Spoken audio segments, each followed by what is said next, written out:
The marble floors of the Valentino estate gleamed like frozen tears under the afternoon sun, and I was on my knees scrubbing them for the third time that week. My hands were raw, red and cracked from the industrial cleaners Mrs. Caruso insisted we use, nothing but perfection for Mr. Valentino's home. The chemical smell burned my nostrils, mixing with a faint scent of imported leather from the furniture and something darker, more expensive that I couldn't quite name. Old money, power, danger. I was invisible here, just another set of hands to polish the pristine surface of a world I'd never belonged to. My stomach growled. I'd skipped breakfast again to send money back to Mama in Philadelphia. The cancer treatments were draining what little savings we had left, and my 2 jobs barely covered her medications. The maid position at the Valentino estate paid better than anything else I could find with my lack of education, but it meant 16-hour days and a body that ached in places I didn't know could hurt. Girl. Mrs. Caruso's sharp voice cut through my thoughts like a knife. The master's office. He spilled wine on the Persian rug. Handle it immediately. My heart dropped into my stomach. The master's office. I'd been working here for 3 months and had successfully avoided ever being alone in a room with Dante Valentino. I'd seen him, of course. Impossible not to. He moved through the house like a dark storm, always surrounded by men in expensive suits with guns hidden beneath their jackets. I'd learned to make myself smaller, quieter, practically disappearing into the walls when he passed. But I'd noticed things. The way everyone's voice dropped to whispers when he entered a room. How even Mrs. Caruso, who ruled the household staff with an iron fist, became deferential and nervous in his presence. The late-night meetings in his study where raised voices and the sound of something heavy hitting the floor made me work faster, scrub harder, pray I'd never be noticed. Now, girl, before it sets. I gathered my supplies with shaking hands and made my way through the labyrinth of hallways. The house was a fortress disguised as a mansion. I'd counted at least 12 security cameras in the areas I was allowed to clean. And there were always men stationed at various points, speaking in Italian I didn't understand, their eyes cold and assessing. The office door was slightly ajar. I knocked softly, my knuckles barely making a sound against the heavy wood. Enter. His voice was like smoke, dark, smooth, and somehow suffocating. I pushed the door open, keeping my eyes down, and immediately smelled it. The rich, intoxicating scent of expensive cologne mixed with cigarette smoke and that same leather smell that permeated the entire house. And wine. Red wine, bleeding into the intricate patterns of what was probably a rug worth more than my entire life. I'm sorry to disturb you, Mr. Valentino. Mrs. Caruso sent me to look at me when I'm speaking to you. My breath caught. Slowly, I raised my eyes from the stained rug to the man sitting behind the massive mahogany desk. Dante Valentino was younger than I'd expected for someone who commanded such fear. Maybe 32, 33 at most. His dark hair was perfectly styled, his jaw sharp enough to cut glass, and his eyes. God. His eyes were the color of aged whiskey, burning with an intensity that made my skin prickle with awareness. He wore a white shirt with the sleeves rolled up, revealing forearms marked with ink I couldn't quite make out from this distance. He was beautiful in the way a loaded gun was beautiful, undeniably attractive and absolutely lethal. What's your name? He leaned back in his chair, those whiskey eyes studying me with an attention that made me want to bolt from the room. Aria, sir. Aria Mitchell. How long have you been working in my house, Aria Mitchell? 3 months, sir. My voice came out barely above a whisper. I clutched the cleaning supplies tighter, as if they could somehow protect me. 3 months. He repeated it slowly, tasting each syllable. And I'm only noticing you now. That's interesting. Something in his tone made my pulse quicken with a fear I couldn't name. I watched as he stood, moving around the desk with the fluid grace of a predator. He was tall, much taller than me, and as he approached, I caught the full impact of his presence.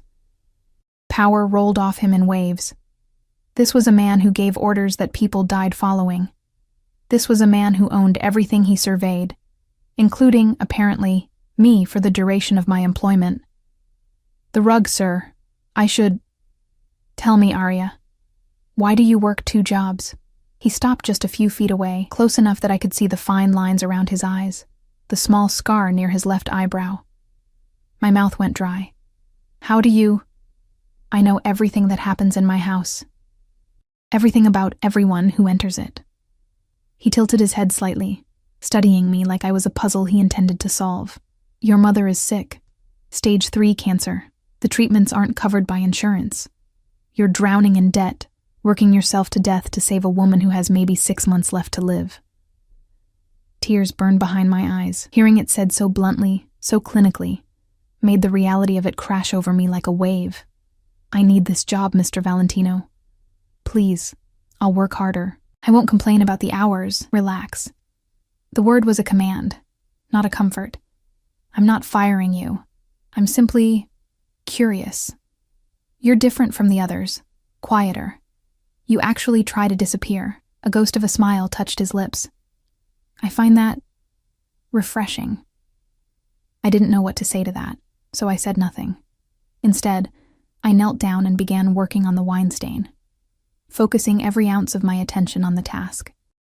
My hands trembled as I applied the solution, scrubbing in careful circles the way I'd been taught. I felt him watching me, felt the weight of his gaze like a physical touch on the back of my neck, sliding down my spine. The office was too quiet. No sounds from the rest of the house penetrated here. We were alone, truly alone, and that realization made my breath come shorter. You have delicate hands. His voice came from directly behind me now, and I nearly jumped. Too delicate for this kind of work. They're strong enough, sir. I kept scrubbing, kept my eyes on the rug, on the wine that was slowly lifting from the expensive fibers. Are they? I heard him move, and then he was crouching beside me, so close I could feel the heat radiating from his body. He reached out, and before I could pull away, his fingers caught my wrist. His touch was firm, commanding, burning against my skin. These hands tell a story of someone who works too hard for too little, someone who's forgotten what it feels like to be taken care of. I tried to pull away, but his grip tightened just enough to keep me in place. Not painful, but absolutely unyielding. Mr. Valentino, please. Dante. His thumb brushed across the inside of my wrist, over my racing pulse. When we're alone, you'll call me Dante. That's not appropriate. I decide what's appropriate in my house, Piccola. Do you understand? There was steel beneath the smooth tone, a promise of consequences if I argued. I nodded, not trusting my voice. Good girl. He released my wrist, and I immediately missed the warmth of his touch, a thought that terrified me more than anything else that had happened. Finish the rug, then come to the kitchen. I'm going to make sure you eat something before you pass out on my marble floors. I'm fine. That wasn't a request. He stood and walked back to his desk, effectively dismissing me while simultaneously making it clear I wasn't free to leave.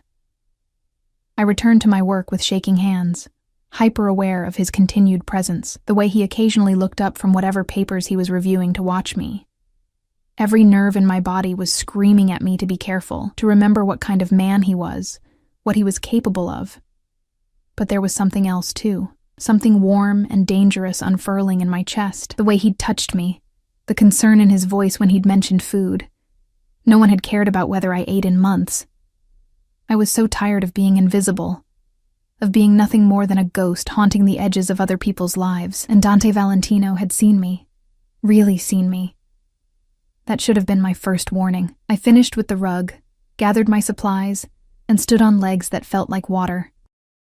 Dante was on his phone now, speaking rapid Italian that sounded like music and menace all at once. He gestured toward the door without looking at me, and I fled, my heart pounding so hard I thought it might burst from my chest. Mrs. Caruso was waiting in the hallway, her sharp eyes assessing. What took so long? The stain was stubborn. Mr. Valentino requested you take your lunch break now, in the kitchen.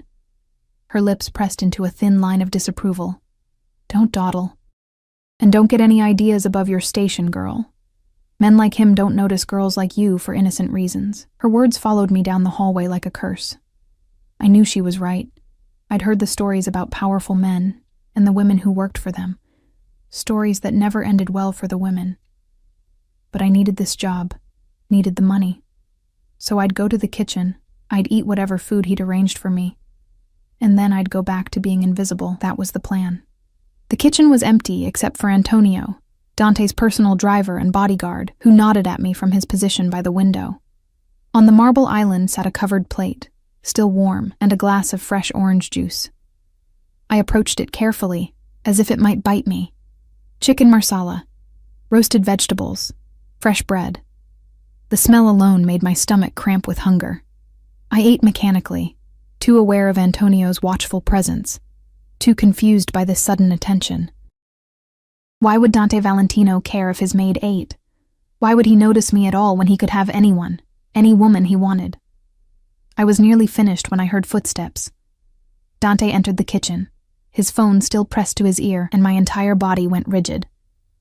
He ended the call, slipped the phone into his pocket, and leaned against the counter across from me. Better? I nodded, unable to form words. Good. You're going to start eating regular meals. I won't have my employees fainting from malnutrition. He crossed his arms, the movement pulling his shirt taut across his chest. From now on, you'll take your lunch here. Antonio will make sure you're fed properly. Mr. Valentino, Dante, that's really not necessary. I know what's necessary in my own house. His tone brooked no argument. You're too thin, too pale. You're going to make yourself sick, and then you'll be no use to anyone, least of all your mother. The mention of Mama made my throat tight. I can take care of myself, can you? He pushed off the counter and crossed to me in 3 long strides. Before I could react, his hand was beneath my chin, tilting my face up to his. His touch was surprisingly gentle. But there was possession in it too, ownership. When was the last time someone took care of you, Piccola? When was the last time you let yourself be vulnerable enough to need someone? I don't need... Everyone needs someone. His thumb brushed across my lower lip, and electricity shot through my entire body. The question is whether you're brave enough to accept help when it's offered. I should have pulled away, should have remembered my place, remembered the danger, but I was so tired, so alone, and the way he was looking at me, like I mattered, like I was something precious rather than disposable, it was intoxicating. Why are you being kind to me? The words escaped before I could stop them. Something flickered in his eyes, something dark and possessive that should have terrified me. Because you're mine to protect now. You just don't know it yet. Before I could process that statement, before I could ask what he meant, his phone rang. He answered it in Italian, his expression hardening, and just like that, the moment was broken. He stepped back, already focused on whatever crisis required his attention, and I was dismissed with a gesture. I practically ran from the kitchen, my mind reeling, mine to protect. What did that mean? Men like Dante Valentino didn't protect people. They used them, discarded them, destroyed them when they were no longer useful. But even as I tried to convince myself of that truth, I couldn't forget the warmth of his hand on my face, the intensity in his eyes when he'd looked at me. I spent the rest of the day in a haze, jumping at shadows, expecting him to appear around every corner, but I didn't see him again. Didn't see him that evening when I finally dragged myself home to my tiny apartment, or the next morning when I returned for my shift. It wasn't until 3 days later, when I was cleaning one of the guest bathrooms, that Mrs. Caruso found me. Mr. Valentino wants to see you in his office. Immediately. My stomach dropped. Did I do something wrong? She just shook her head, her expression unreadable. Go. Don't keep him waiting. I made my way back through those endless hallways, my heart pounding with each step. The door to his office was closed this time. I knocked, heard his voice tell me to enter, and stepped into what felt like a lion's den. Dante was standing by the window, backlit by the late afternoon sun. He didn't turn when I entered, just continued staring out at his perfectly manicured grounds. Close the door. I did, the soft click sounding like a death knell. Lock it. My hand froze on the doorknob. Sir? Lock. The door. Aria. Each word was precisely enunciated, leaving no room for argument. With shaking fingers, I turned the lock. The sound echoed in the sudden silence, and I realized with crystalline clarity that I'd just trapped myself in a room with the most dangerous man I'd ever met. Dante finally turned to face me, and the look in his eyes made my breath stop. It was hunger. Raw. Barely restrained. Absolutely possessive. Come here. I couldn't move. Every instinct I had was screaming at me to run. But there was nowhere to go. He crossed the distance between us in seconds, and then his hands were on my face, tilting it up to his, and his mouth was crushing down on mine in a kiss that stole what little air I had left in my lungs. I should have pushed him away, should have screamed, fought, done anything except what I actually did, which was melt into him like I'd been waiting my entire life for this moment. His kiss was demanding, possessive, claiming me with an intensity that made my knees buckle. His arm wrapped around my waist, pulling me flush against the hard planes of his body, and I gasped against his mouth. He took advantage immediately, his tongue sweeping in to taste me, to explore every corner of my mouth like he was memorizing it. I'd been kissed before, clumsy, forgettable encounters with boys who didn't know what they were doing. This wasn't that. This was a man who knew exactly how to make a woman forget her own name. When he finally pulled back, I was dizzy, disoriented, my lips swollen, and my heart racing like I'd run a marathon. "That's better," he murmured, his thumb tracing my lower lip again in that gesture that was becoming familiar. "I've been wanting to do that since the first time I saw you on your knees in my hallway. This is wrong," I managed to whisper, even as my body betrayed me by leaning into his touch. "You're my employer. I could lose my job." "You're not going to lose anything." His voice was firm, absolute. "Quite the opposite, actually. I'm going to give you everything you need, Piccola. Starting with this." He reached into his pocket and pulled out an envelope, pressing it into my hands. I opened it with trembling fingers and nearly dropped it when I saw what was inside. Cash. Thousands of dollars in cash. "What is this?" My voice came out strangled. "Your mother's treatment. The experimental therapy her doctors mentioned but said was too expensive. It's arranged. She starts next week." He said it so casually, like he was discussing the weather, not fundamentally altering the trajectory of my life. Tears blurred my vision. "I can't accept this. It's too much." "Yes, you can. And you will." His hands framed my face, forcing me to look at him. "Do you understand what I'm offering you, Arya? I'm offering you hope. A future. All you have to do is let me take care of you." "Why?" The question tore from my throat. "Why would you do this for someone like me? You don't even know me." Something dangerous flickered in his eyes. "But I do know you. I've had you investigated since the day you walked through my doors. I know about your father abandoning your family when you were 12. I know about the foster homes after your mother couldn't afford to keep you. I know about the scholarship you lost when she got sick and you had to drop out to take care of her. I know everything, Piccola. Every scar, every struggle, every moment of pain that made you into the woman standing in front of me. The invasion of my privacy should have outraged me. Instead, all I felt was a strange sense of relief. He knew the worst parts of me, the broken pieces, and he was still here, still looking at me like I was something valuable. "That's insane," I breathed. "You barely know me, and you're offering to pay for my mother's treatment? What do you want in return?" His smile was slow, predatory. "You're intelligent enough to know that nothing in life is free, especially not from men like me." His thumb brushed across my cheekbone, leaving fire in its wake. "I want you, Arya, in my bed, in my life. Mine in every way that matters." The room tilted. "You want me to be your... what? Your mistress?" No, the word was sharp, definitive. "A mistress is temporary, disposable. What I want from you is far more permanent."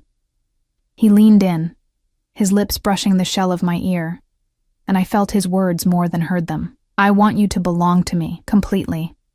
Your body, your time, your loyalty. In exchange, I'll give you everything. Your mother will have the best care money can buy. You'll never have to scrub another floor or wear yourself down to nothing trying to survive. You'll live here, with me, and you'll want for nothing." My mind was spinning. This couldn't be real. Men like Dante Valentino didn't make offers like this to women like me. This is crazy. You could have anyone, models, actresses, women from your world. I don't want them. His voice turned hard, possessive. I want you. I've wanted you since I saw you making yourself small in my hallways, trying so desperately to be invisible. Do you know how rare that is? Everyone wants something from me. Everyone sees the power, the money, the fear I command. But you? He pulled back to look at me, his whiskey eyes burning. You just wanted to survive. You didn't scheme or manipulate or throw yourself at me. You were real. And I'm going to keep you. I need time to think. No. His hand slid to the back of my neck, holding me in place. Your mother starts treatment next week.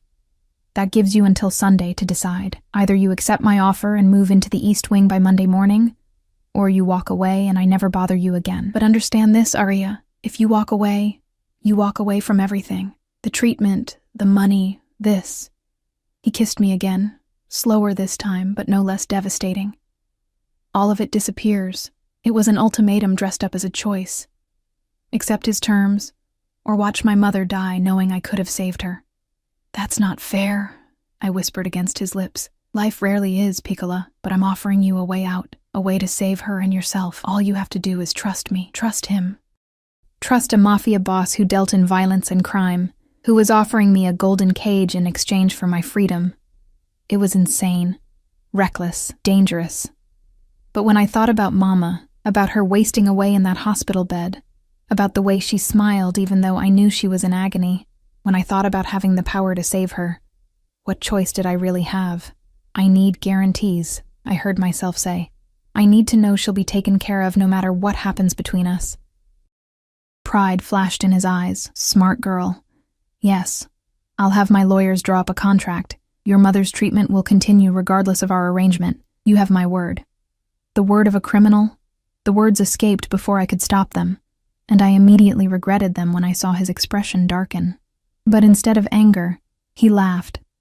A low, dangerous sound that made my stomach clench. Yes, exactly that. And in my world, Arya, my word is more binding than any legal document. When I make a promise, people know I keep it. When I make a threat, they know I follow through. Remember that. He released me and moved back to his desk, pulling out his phone. Antonio will take you home. Pack whatever you want to keep. Monday morning you move in. We'll go shopping for anything else you need. Wait, Monday, but I haven't even decided. Yes, you have. He looked up at me, and there was absolute certainty in his gaze. You decided the moment you asked for guarantees instead of telling me to go to hell. You're mine now, Piccola. You just need the weekend to accept it. I stood there, frozen, as he made a call in rapid Italian. Within minutes, Antonio appeared at the door, his expression carefully neutral as Dante instructed him to drive me home. I was ushered out in a daze, my mind unable to fully process what had just happened. The ride to my apartment was silent. Antonio didn't speak, didn't ask questions, just drove with the calm efficiency of someone who'd seen stranger things. When we pulled up outside my building, a rundown complex in a neighborhood Dante's car probably cost more than, I finally found my voice. Does he do this often? Make offers like this to his employees? Antonio's eyes met mine in the rearview mirror. Mr. Valentino doesn't explain his actions to me, miss, but in the 10 years I've worked for him, I've never seen him look at anyone the way he looks at you. Whatever this is, it's different. Different. The word echoed in my mind as I climbed the stairs to my third-floor apartment. Different good or different bad? Different dangerous or different devastating? I spent the weekend in a fog of indecision and denial. I visited Mama at the hospital, watched her struggle to breathe, listened to her apologize for being a burden. When I told her about the new treatment, about the anonymous donor who was covering the costs, she cried with relief. She didn't ask questions, didn't wonder who would be so generous. She just held my hand and told me she loved me, that she'd make this second chance count. Guilt ate at me. She didn't know the price of her miracle. Didn't know I was essentially selling myself to save her. But was it really selling myself if part of me wanted this? If part of me had been thinking about Dante's kiss, his touch, the way he looked at me like I was something precious? For the past 72 hours, Sunday evening, I packed my meager belongings into 2 suitcases.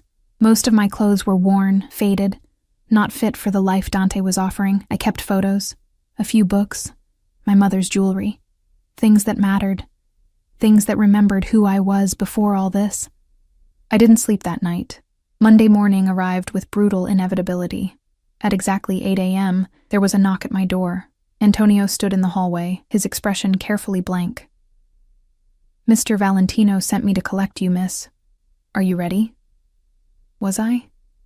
Could anyone ever be ready to step into a life like this? I nodded, grabbed my suitcases, and followed him down to the waiting car. The drive back to the estate felt both too long and far too short.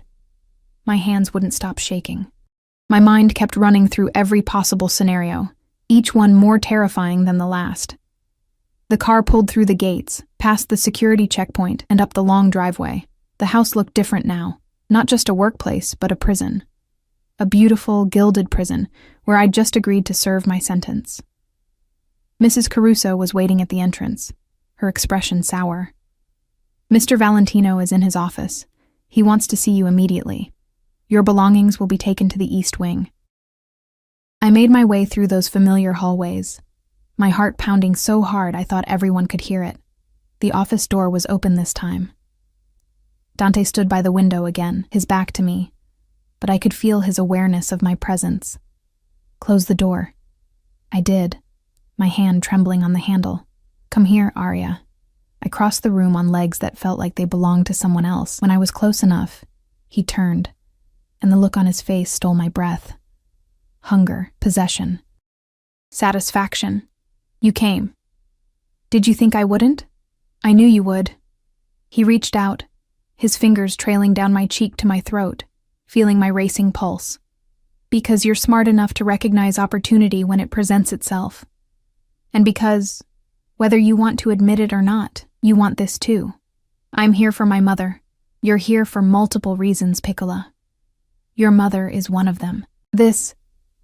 He pulled me flush against him, his other hand sliding possessively around my waist. "Is another."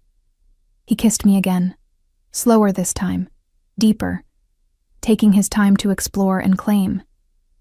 When he finally pulled back, we were both breathing hard. "The East Wing has been prepared for you. Your own suite, bedroom, bathroom, sitting room, everything you could need. But understand something, Arya." His hand tightened on my waist. "Those rooms are yours for privacy, for comfort. But your nights? Those belong to me." Heat flooded my face. "I need time to adjust. You'll have it. I'm not a monster, despite what you might think." His thumb brushed across my lower lip. "I can be patient when properly motivated. But make no mistake, you're mine now. Every man who sees you will know it. Every woman who looks at you will understand that you're under my protection. And anyone who tries to touch what's mine will learn very quickly why people fear the Valentino name." The possessiveness in his voice should have terrified me. Instead, it sent a shiver down my spine that had nothing to do with fear. "I should see my room," I managed to say. "Antonio will show you. Get settled. Rest. Tonight we're having dinner together. Just us. I want to know everything about you that my investigators couldn't find." He released me, stepping back, and I immediately missed his warmth. "And Arya? Welcome home." Home. The word echoed mockingly as Antonio led me through more hallways to the East Wing. The suite he showed me was larger than my entire apartment had been. The bedroom alone could fit 3 of my old rooms. Everything was pristine, elegant, expensive, a cage lined with silk and gold. My suitcases looked pathetic sitting in the middle of all that luxury. "Mr. Valentino arranged for a stylist to come tomorrow," Antonio said from the doorway. "She'll help you with a new wardrobe. If you need anything before then, just pick up the phone. Extension 1 reaches the kitchen. Extension 2 reaches security. Extension 3 reaches Mr. Valentino directly." He left me alone in my beautiful prison, and I sank onto the edge of the enormous bed, wondering what I'd just agreed to.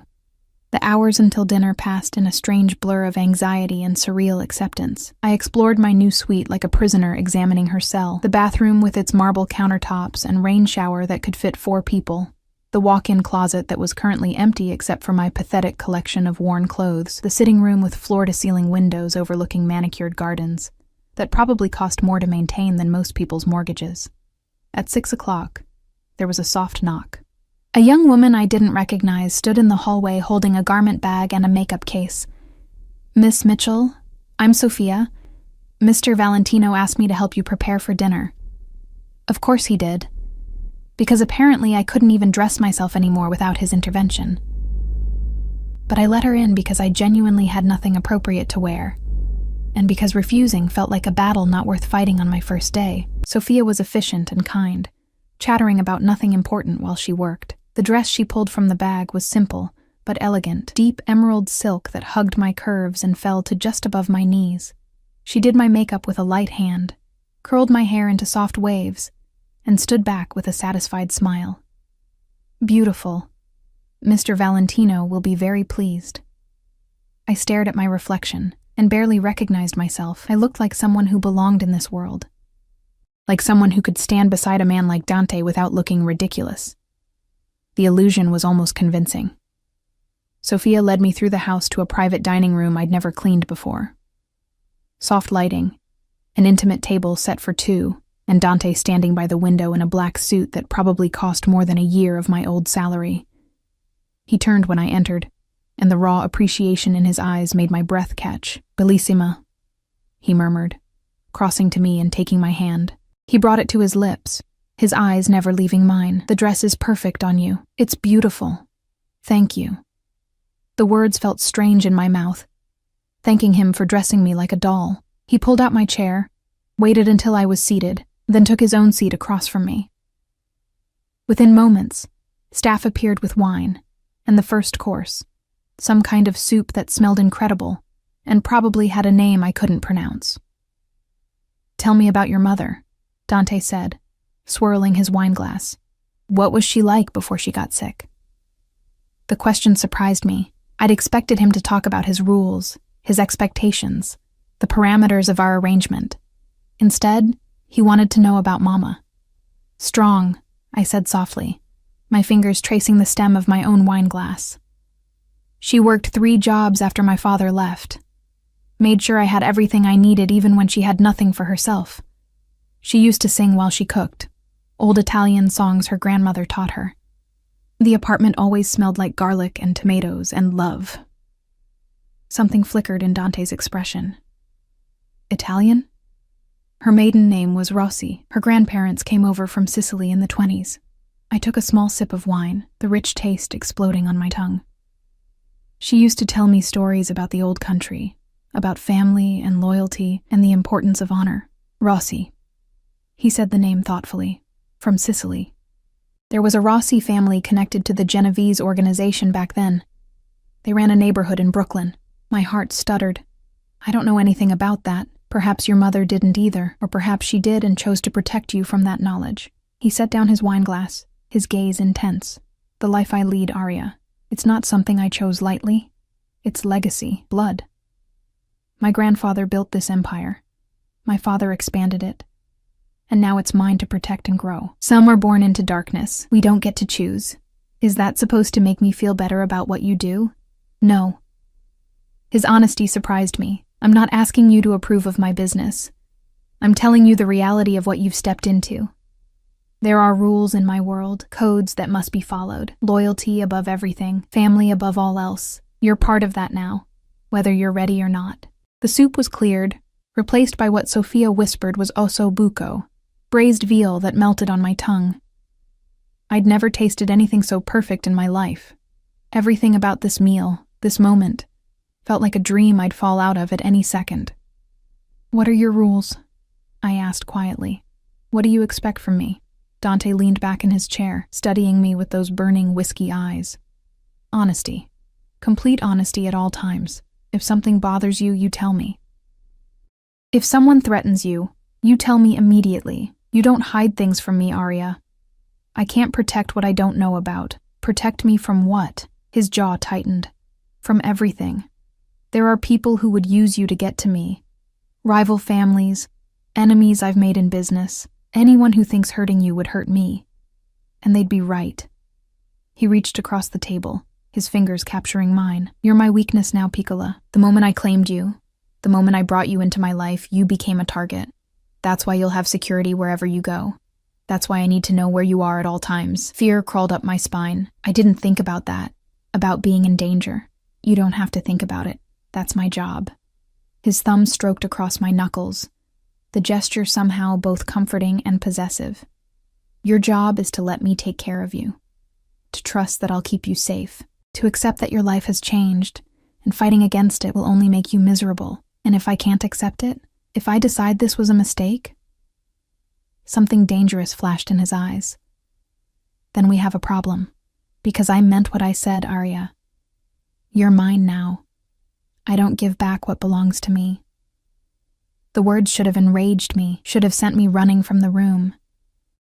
But there was something in his tone, in the fierce protectiveness underlying the possessiveness, that made me stay in my seat. I'm not property, I said quietly. No, you're not. He brought my hand to his lips again, pressing a kiss to my palm that sent shivers through my entire body. You're far more valuable than property. You're mine in the way that matters, the way that makes me want to destroy anyone who looks at you wrong, the way that makes me rearrange my entire world to keep you safe and happy. I don't own you, Piccola. I claim you. There's a difference. Dinner continued with him asking me questions about my life, my dreams, the things I'd wanted before circumstances stole my choices. He listened with an intensity that made me feel like every word mattered, like I was the only person in his universe that moment. It was intoxicating and terrifying in equal measure. When the meal finally ended, he stood and offered me his hand. Walk with me. We moved through the house to a private terrace I'd never seen before. The night air was cool, carrying the scent of jasmine from the gardens below. City lights twinkled in the distance, a reminder of the world beyond these walls, the world I'd left behind. Dante stood behind me, his hands settling on my waist, his chest warm against my back.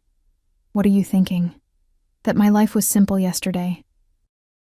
Hard, but simple. Now everything is complicated. Life worth living usually is. His lips brushed against my temple. But you're not alone in navigating it anymore. You have me. I turned in his arms, looking up at his face in the moonlight. Why me, Dante? Really? There has to be more to it than just wanting someone who didn't chase you. His expression shifted, becoming almost vulnerable. My mother died when I was 15. Cancer, like yours. My father remarried within a year. A woman from another family, a strategic alliance. She was beautiful, ambitious, everything a Mafia wife should be. His jaw clenched. She was also cold, calculated. Every smile, every touch, every word was designed to manipulate and climb the social ladder. When my father died 5 years ago, she didn't even pretend to grieve. She just started plotting how to maintain her position. Understanding dawned, and I reminded you of your real mother. No. He cupped my face in his hands. You reminded me that real people still exist, that not everything is about power and position. When I watched you work yourself to exhaustion for someone you love, when I saw you try to disappear rather than scheme for attention, I saw something authentic, something I wanted to possess before this world corrupted it. That's not romantic, Dante. That's controlling. Yes, he agreed simply. It is. I never claimed to be a good man, Arya. I'm possessive, controlling, and violent when necessary, but I'm honest about what I am, and what I am is someone who will burn the world down to keep you safe. He kissed me then, deep and claiming, his hands sliding into my hair. I melted into him despite every warning bell ringing in my head. His kiss was drugging, addictive, making me forget why this was dangerous. When we finally broke apart, both breathing hard, he rested his forehead against mine. Come to bed with me. My heart stuttered. Dante. Just to sleep, he clarified, though the hunger in his eyes suggested he wanted far more. I want to hold you, to feel you beside me. Nothing more until you're ready. It was probably a terrible idea. But I was exhausted from the emotional whiplash of the day, and the thought of spending the night alone in that huge empty bed in my suite felt unbearable. Okay, I whispered. Satisfaction gleamed in his eyes. He took my hand and led me through the house to the master suite, a space that was somehow both masculine and elegant, dominated by a massive bed that looked like it belonged in a palace. He handed me one of his shirts to sleep in, turned his back while I changed, then pulled me into bed beside him. His arms came around me immediately, pulling my back flush against his chest. I could feel every hard plane of his body, the steady beat of his heart, the way his breathing gradually synchronized with mine. "Sleep, Piccola," he murmured against my hair. "You're safe here. Always safe with me." And despite everything, despite the insanity of my situation, the danger lurking at the edges of this new life, the absolute control he was exerting over my existence, I believed him. That should have been my second warning. I woke to sun streaming through unfamiliar windows and an empty bed. Panic seized me for a moment before I heard water running in the bathroom. Dante emerged moments later, wearing only a towel slung low on his hips, water droplets trailing down his chest, and the intricate tattoos I could now see clearly. The ink told stories, a family crest over his heart, names I didn't recognize on his ribs, religious imagery mixed with symbols that probably meant something in his world. He was beautiful and terrifying and absolutely deadly. His eyes met mine, and a slow smile curved his lips. "Good morning, Bellissima. How did you sleep?" "Better than I expected," I admitted, sitting up and pulling the sheets higher. His shirt had ridden up during the night, exposing far too much leg. "Good." He moved to his closet, dropping the towel without shame, and I quickly looked away, heat flooding my face. His low chuckle told me he'd noticed. "A stylist will be here in an hour. Antonio will stay with you the entire time. Don't leave the house without telling me first. I need to visit my mother at the hospital. Already arranged. You'll go this afternoon. Antonio and Marco will accompany you." He emerged fully dressed, looking every inch the powerful crime boss. "The hospital has been informed that your mother is under my protection. She'll receive the best care available. No one will bother her or you." He crossed to the bed, leaned down, and kissed me thoroughly. "I have business to attend to today, but tonight we're having dinner with some associates. You'll meet them, smile, and let them see that you're mine. Understand?" I nodded, not trusting my voice. "Good girl." He traced my lips with his thumb. "Get dressed, eat breakfast. Sophia will help you with everything. And Arya?" His expression turned serious. "Don't try to run. Don't test me. I've been patient because you're adjusting, but my patience has limits." Then he was gone, leaving me alone in his room with the scent of his cologne and the memory of his kiss burning on my lips. The day passed in a whirlwind of activity. The stylist, Elena, brought what seemed like an entire boutique's worth of clothes. She measured me, assessed my coloring, and filled the empty closet with outfits I'd never have chosen for myself. Elegant dresses, designer jeans, silk blouses, even lingerie that made me blush just looking at it. "Mr. Valentino has excellent taste," she said approvingly as I modeled yet another dress. "He wants you to have the best of everything." That afternoon, Antonio drove me to the hospital with Marco, another stoic bodyguard, following in a second car. The hospital staff treated me completely differently now, with deference bordering on fear. They led me to a private room where Mama was resting, looking better than I'd seen her in months. "Arya." Her face lit up. "Sweetheart, they moved me to this beautiful room, and the doctor said I start the new treatment tomorrow. They're so optimistic. They think it might really work." I held her hand, fighting back tears. "I'm so glad, Mama. Tell me about your donor. Who is this angel who's saving my life?" I couldn't tell her the truth, couldn't explain that I'd essentially sold myself to save her, so I lied, weaving a story about a charitable foundation, an anonymous benefactor who helped families in need. She believed me because she wanted to, because accepting a miracle was easier than questioning its source. When I finally left, guilt sat heavy in my chest, but seeing the hope in her eyes made it worth it. Whatever price I had to pay, she would live. That's all that mattered. Back at the estate, Sophia helped me prepare for dinner. The dress Elena had chosen was stunning, black silk that clung to my curves, elegant but understated. My hair was styled in an updo, my makeup flawless. When I descended the stairs, Dante was waiting in the foyer, surrounded by his men. He looked up, and the expression on his face made my stomach flip. He dismissed the others with a gesture and crossed to me, his eyes burning. "You're going to make every man in that room jealous, and every woman envious. His hand settled possessively on my lower back. Perfect. The restaurant was clearly Mafia-owned. No other patrons, security everywhere, private room in the back. Dante led me in with his hand never leaving my back, marking me as his for everyone to see. 5 men sat around the table, their women beside them. All eyes turned to us as we entered, assessing, calculating. I felt like a specimen under a microscope. "Gentlemen," Dante said smoothly, "this is Arya, my woman. Anyone who disrespects her answers to me personally." The message was clear. The men nodded, their expressions carefully neutral. Their women looked at me with varying degrees of curiosity and pity. They knew what I was, what I'd become. Another possession of a powerful man, another pretty face that would eventually be replaced.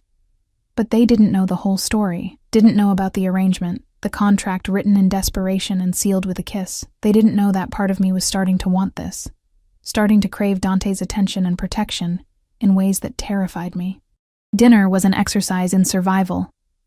I smiled when appropriate, spoke when spoken to, and tried to ignore the undercurrents of violence and danger threading through every conversation. These men discussed territory and business and problems that needed solving, euphemisms for crimes I didn't want to understand.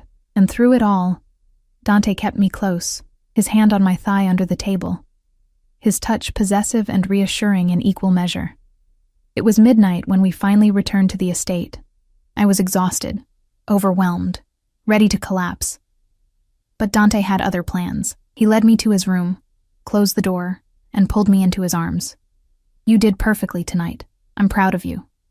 The praise shouldn't have mattered, but it did. God help me, it did. He kissed me slowly, thoroughly, his hands roaming over the silk covering my body. When he finally pulled back, we were both breathing hard. "Stay with me again tonight," he murmured against my lips. "Let me hold you. Let me take care of you." And I did. Because somewhere in the past 48 hours, I'd stopped fighting the inevitable. I was his now. For better or worse. I just didn't know yet how much worse it could get. The next 3 weeks passed in a strange rhythm of luxury and captivity.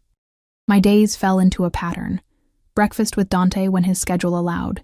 Visits to Mama at the hospital where her treatment was showing promising results. Afternoons exploring the estate grounds with Antonio shadowing my every move. Evenings preparing for whatever social obligation Dante had planned. And nights. Nights were spent in his bed, wrapped in his arms, his body curved protectively around mine. We hadn't crossed that final line yet. He was keeping his word about giving me time, but the tension was building. Every kiss grew deeper, every touch more possessive. He was patient, but I could feel his control fraying at the edges. I was learning his world through observation and careful questions. The associates who visited weren't just businessmen. They were soldiers, captains, underbosses in a structure built on violence and loyalty. The phones that rang at all hours weren't telemarketing calls. They were emergencies requiring his immediate attention. The basement level I wasn't allowed to visit wasn't a wine cellar. It was something darker that I didn't want to understand. But I was also learning him, the way he took his coffee, black, no sugar, how he ran his hand through his hair when he was frustrated, the slight softening around his eyes when he looked at me, the nightmares that sometimes woke him at 3 a.m, leaving him tense and unreachable until I touched him, reminding him where he was. He was a monster in many ways. But he was also a man, complicated and damaged, and trying to protect something he valued in the only way he knew how, through control and possession. On a Thursday evening, exactly 23 days after I'd moved in, everything changed. I was in the library, a room I'd discovered during my explorations and had claimed as my sanctuary, floor-to-ceiling books, a fireplace, comfortable chairs by the window. I'd been reading when Dante found me, his expression strange. "Come with me. There's something I need to show you." He led me through the house to his office, then to a door I'd never noticed before, hidden behind a false bookshelf. It opened to reveal stairs descending into darkness. "Dante, what?" "Trust me." He took my hand, his grip firm, and led me down. The basement was exactly what I'd feared, a space dedicated to business I didn't want to know about. But he walked me past the closed doors, past the room where I could hear muffled voices, to a smaller space at the end of the hallway. Inside was a man tied to a chair, bloodied and broken. I gasped, instinctively moving back. But Dante held me firm. Look at him, Arya. Really look. I forced myself to focus past the blood and bruises. Recognition hit me like a physical blow. That's Jake, from the hospital. He worked in billing. Yes. Dante's voice was cold, controlled. He's also the man who's been stealing from the charity fund that pays for your mother's treatment. The man who was planning to falsify records and claim she'd exceeded her coverage limit. The man who would have killed her by denying her medication. Horror washed over me. What? Tell her, Dante commanded the man. Tell her what you were planning. Jake's voice came out broken, defeated. I needed the money. Gambling debts. I was going to cut her treatment, make it look legitimate. I'm sorry. I'm so sorry. I felt sick. This man would have murdered my mother through paperwork and bureaucracy, all for money to feed his addiction. Dante's hand tightened on mine. This is my world, Arya. This is what I do. I protect what's mine, and I eliminate threats before they can cause harm. You need to understand that. You need to see it. What are you going to do to him? My voice came out barely above a whisper. What do you want me to do to him? Dante turned me to face him, his eyes searching mine. He nearly killed your mother. He betrayed the trust of everyone in that hospital. What would justice look like for a man like this? It was a test.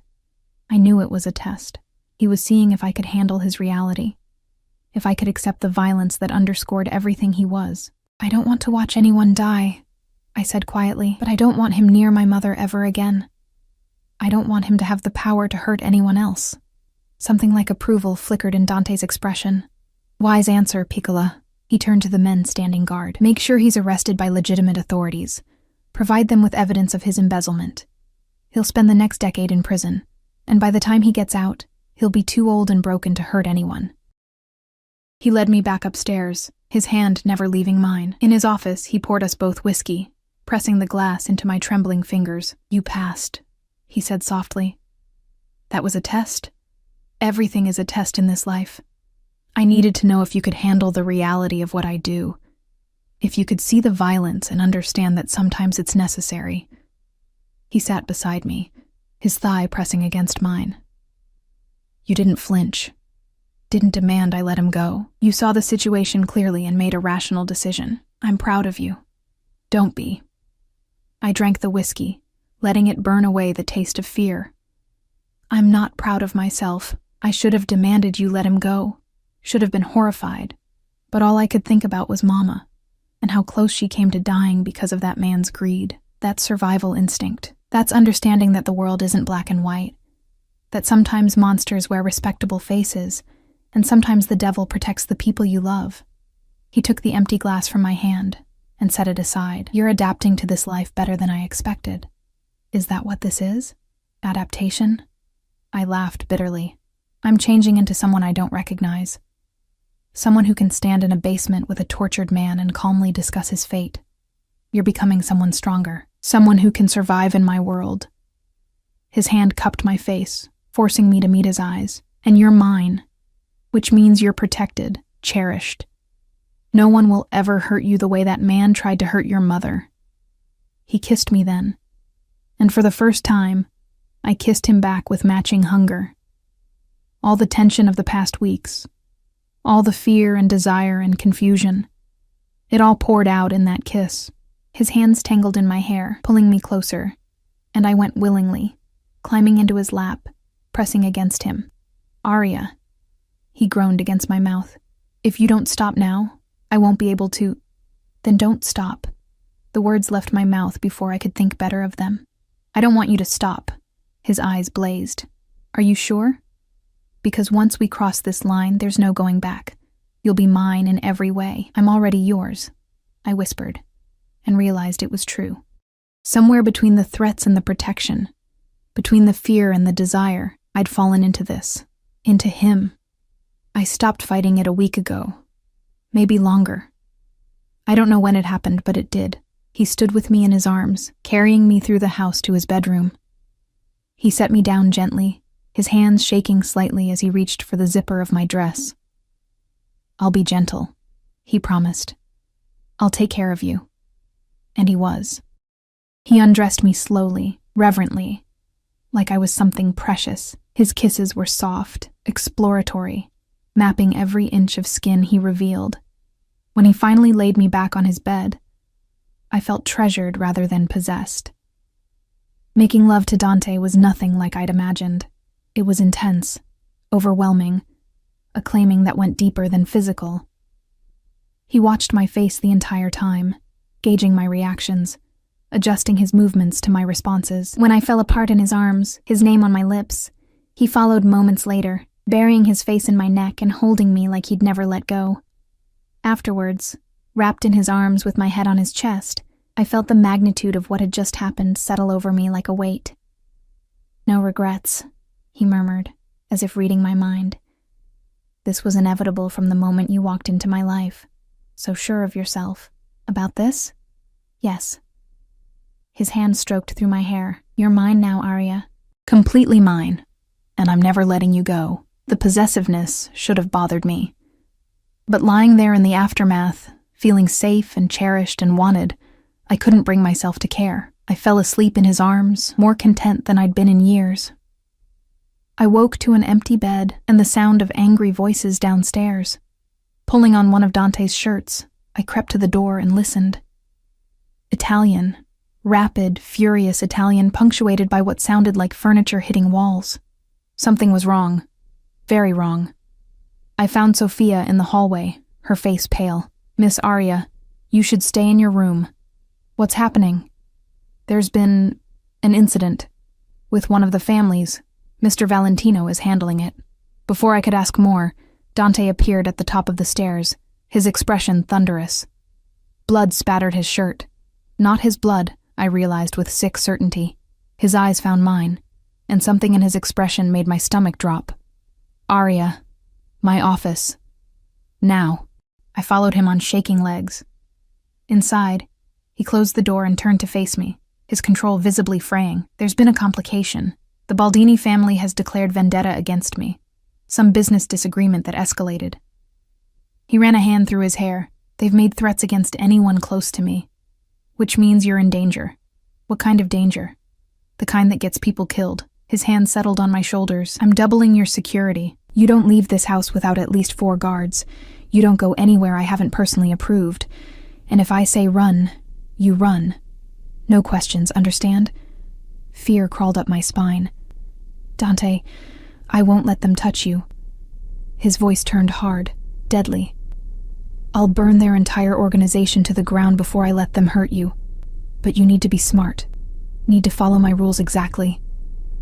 This is insane. Maybe I should leave. Go somewhere they can't find me. No. The word was absolute, final. You're safest here with me. Running would make you an easier target. Here, I can protect you. Here, you're surrounded by my men, my security, my power. His hands tightened on my shoulders. "You're not leaving me, Arya. Not now, not ever." The next week was a nightmare of paranoia and tension. Armed guards patrolled the grounds constantly. Every delivery was searched. I wasn't allowed outside at all. Dante barely slept, spending his nights on phone calls and in meetings, orchestrating whatever moves were necessary to end the threat. And then, 8 days after the vendetta began, Dante came to find me in the library. His expression was strange, satisfied, but also troubled. "It's over. The Baldini family has agreed to terms. The vendetta is lifted." Relief flooded through me. Thank God. What changed? I gave them something they wanted more than my blood. He sat beside me, taking my hand. "But there's something else. Something you need to know." The way he said it made my stomach clench with dread. "What?" "You're pregnant." The world tilted. "What?" "That's impossible. We've only been together for 3 weeks. I know exactly how long it's been." His hand settled on my stomach, possessive and gentle. "I had the doctor run tests when you complained about feeling nauseous yesterday. The results came back an hour ago. I couldn't breathe. Couldn't think. Pregnant. I was pregnant with Dante Valentino's child. This changes everything," he continued, his voice soft but absolute. You're not just mine now, Arya. You're carrying my heir, my child. That makes you family in the truest sense. That makes you untouchable. Something in his tone made me look at him more carefully, at the satisfaction in his eyes, the lack of surprise. You knew, I whispered, horror dawning. You knew this would happen. You wanted this. His expression didn't change. Yes. The first night we were together, you didn't use protection. You never used protection. My voice rose with each word. You got me pregnant on purpose. Yes. No shame. No apology. Just calm confirmation. I told you from the beginning, Arya. You're mine. I claimed you. And I needed to make sure that claim was permanent. Unbreakable. A child binds you to me in ways that nothing else could. I stood, backing away from him, fury and betrayal warring in my chest. You manipulated me. You used me. You took away my choice. I gave you everything you needed. He stood too, his expression hardening. Your mother is alive and thriving. You're safe, protected, provided for. You have a home, security, a future, and now you're carrying my child. You'll be the mother of the next Valentino heir. Do you understand what that means? The power that gives you? The protection? I don't want power. I wanted a choice. Tears streamed down my face. You trapped me. You made sure I could never leave. Yes. He closed the distance between us, his hands framing my face, forcing me to look at him. Because I love you, Arya. I fell in love with you the moment I saw you trying to disappear in my hallways, and I knew I'd do whatever it took to keep you. Including this. That's not love. That's obsession. Possession. In my world, they're the same thing. His thumbs brushed away my tears. I'm not going to apologize for ensuring you'd never leave, for binding you to me permanently. You're mine, Piccola. Mine forever. And our child will cement that bond in ways that terrify you right now, but that you'll eventually understand. I hate you. The words were bitter on my tongue. No, you don't. You're angry, yes. Betrayed, absolutely. But you don't hate me. If you did, you wouldn't be crying. You'd be plotting. His lips brushed against my forehead. You'll forgive me eventually. When you hold our child in your arms, when you see how much I love both of you, when you understand that everything I've done has been to protect this family, you'll forgive me. I wanted to keep fighting, wanted to scream and rage, and make him understand the magnitude of what he'd done. But what was the point? He was right about one thing. I was trapped. Pregnant with his child, living in his house, surrounded by his men. There was no escape from this gilded cage he'd built around me. I need time, I managed to say. Time to process this. Time alone. Of course. He released me, stepping back. But understand something, Arya. Time won't change the reality. You're pregnant with my child. You're mine. Those are facts that no amount of anger will alter. He left me there in the library, and I collapsed into a chair, my hand instinctively moving to my stomach. There was a life growing inside me, a child. Dante's child. The child I hadn't chosen but that I already knew. With terrible certainty, I would love fiercely, because that's who I was. Someone who loved deeply, who protected fiercely, who sacrificed everything for family. Dante had known that about me, had seen it, and used it, and made it a weapon to bind me to him forever. And God help me, part of me understood why. The next 2 months were the hardest of my life. My body changed in ways I wasn't prepared for. The morning sickness that left me weak and shaking. The exhaustion that made simple tasks feel impossible. The emotional upheaval that had me crying over commercials and snapping at anyone who looked at me wrong. But through it all, Dante was there. Constant, patient, overwhelmingly present. He held my hair back when I was sick. He canceled meetings to sit with me when the anxiety became too much. He had the estate chef prepare whatever strange food combinations I craved at 3 a.m. He read parenting books and attended every doctor's appointment, his hand never leaving mine during the ultrasounds. And slowly, against every ounce of my better judgment, my anger began to fade into something more complicated. I couldn't forgive what he'd done. The manipulation, the calculated way he'd gotten me pregnant to trap me permanently. It was unforgivable. But I also couldn't deny that he'd been right about certain things. I was protected here in ways I'd never been in my life. My mother was thriving, the treatment working better than anyone had hoped.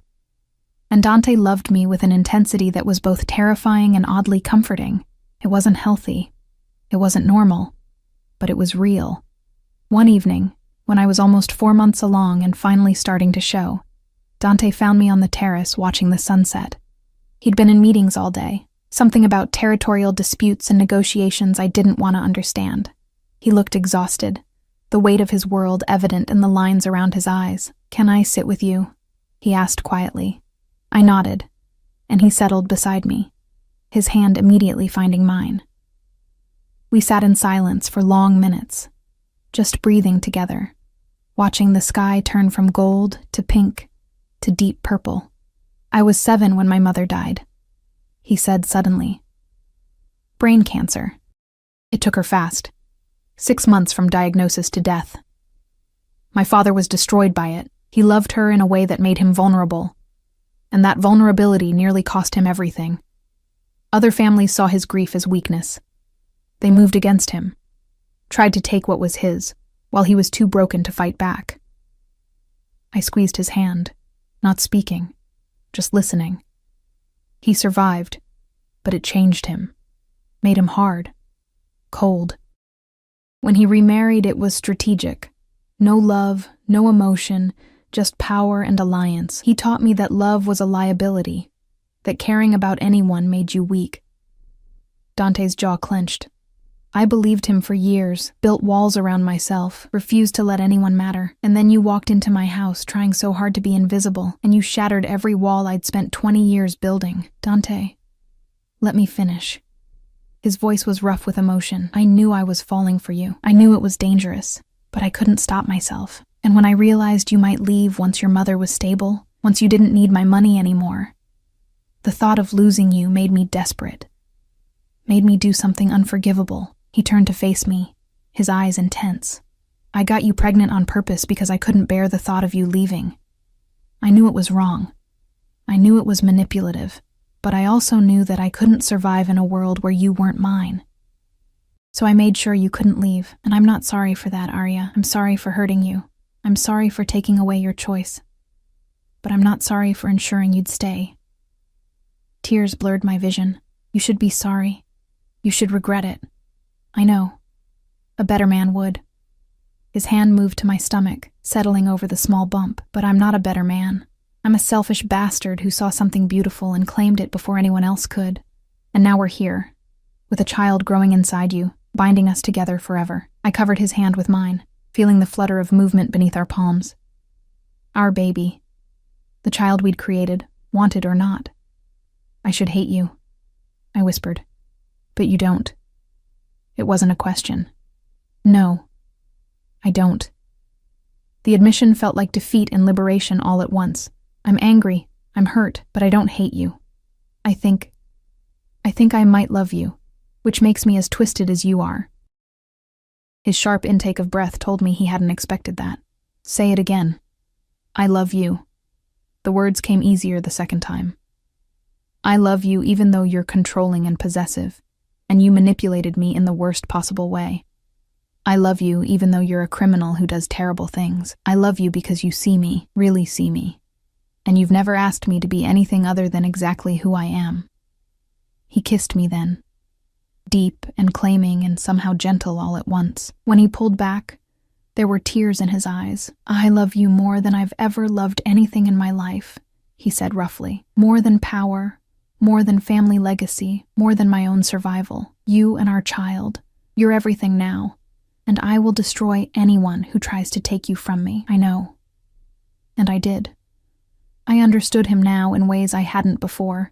Understood that his love was possessive because he'd lost everyone he'd ever cared about. That his need to control came from a deep terror of being vulnerable. That his manipulation was wrong, but born from desperation rather than cruelty. It didn't excuse what he'd done, but it helped me understand it. "I need you to promise me something," I said quietly. "Anything. No more manipulation, no more taking away my choices. If we're going to do this, raise a child together, build a life, I need to know you'll be honest with me. even when the truth is ugly. He was quiet for a long moment.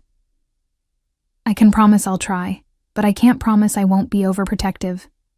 Can't promise I won't make decisions I think are best for you and our child without consulting you first. It's who I am, Arya. Control is how I keep the people I love safe. Then I'll promise to call you out when you go too far, to fight back when you need fighting, to remind you that I'm your partner, not your possession. I met his eyes steadily, because that's who I am. Someone who doesn't back down even when it's terrifying. A slow smile curved his lips. We're going to fight constantly. Probably. It's going to be messy and complicated. Almost certainly. But it's going to be real. He pulled me close, his hand protective over our child. No games, no pretending, just us, figuring this out together. Together, I agreed.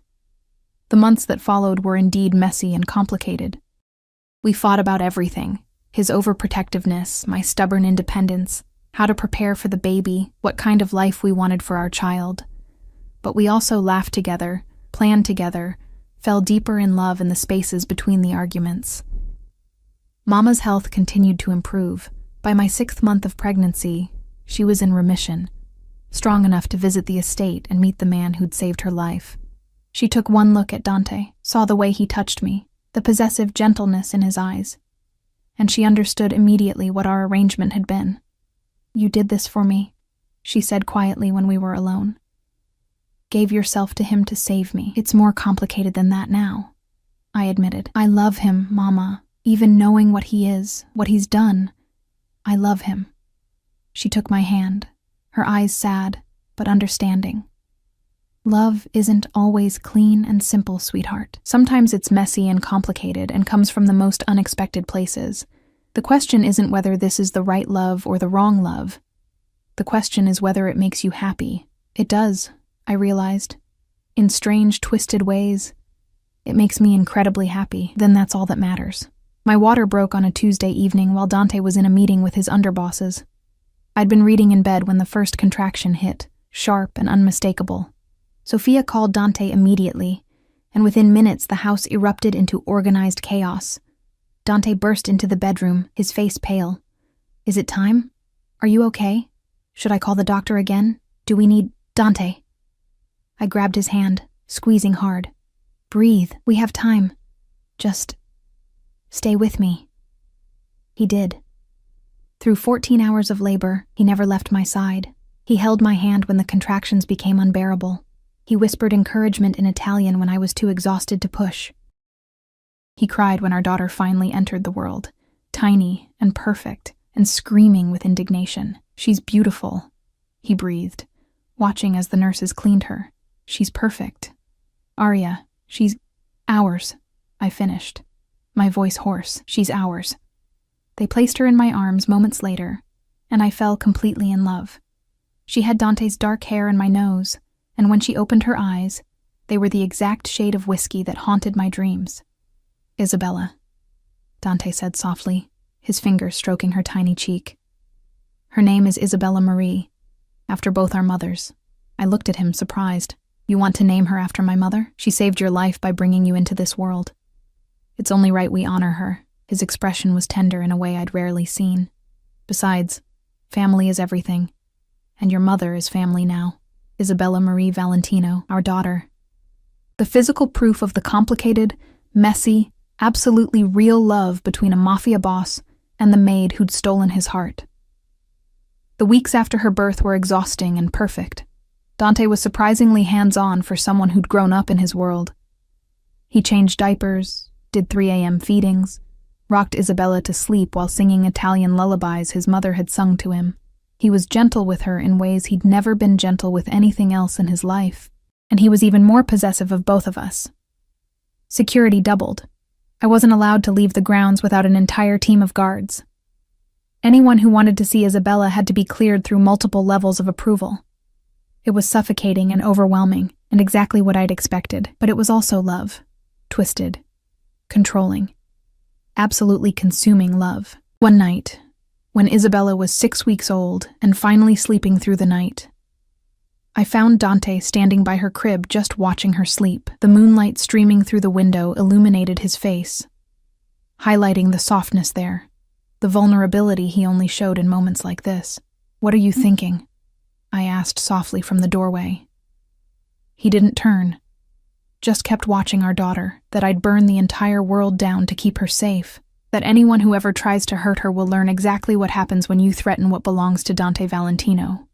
"She's not property, Dante, neither am I." "No." He finally looked at me, and the love in his eyes stole my breath. "You're not property. You're my heart, my soul, my reason for breathing. You're the woman who taught me that love doesn't have to be weakness, that protecting the people you care about can make you stronger rather than vulnerable." He crossed to me, pulling me into his arms. "I got you pregnant on purpose because I was terrified of losing you. And I'd do it again, Arya. I'd do anything to ensure you and Isabella stay by my side forever." I know. I should have been angry, should have hated his continued lack of remorse, but I understood him now in ways I hadn't before. And I'd fight you every step of the way while simultaneously staying exactly where I am. Because as twisted as this is, as complicated and messy and wrong, it's ours. This life, this love, this family we've built from desperation and obsession and something that somehow became real. "You're mine," he murmured against my hair. "And you're mine," I replied. "Forever, forever," he agreed. 2 years later, Isabella took her first steps in the gardens while Dante and I watched, both of us anxious and proud in equal measure. Mama was there too, healthy and vibrant, laughing as Isabella stumbled and got back up with determination that reminded me of her father. "She has your stubbornness," Dante observed. "And your arrogance," I countered. He grinned, pulling me close. "She's going to be unstoppable." I looked around at the life I'd built, this strange, complicated, unconventional life that had started with desperation and manipulation, but had somehow transformed into something that felt like home. The estate that had once felt like a prison now felt like a sanctuary. The man who'd trapped me had become my partner. The future I'd thought was stolen had bloomed into something I never could have imagined. Was it perfect? No. Did we still fight about his controlling nature and my stubborn independence? Constantly. Were there moments when I looked at how this all began and felt the echo of that initial betrayal? Sometimes.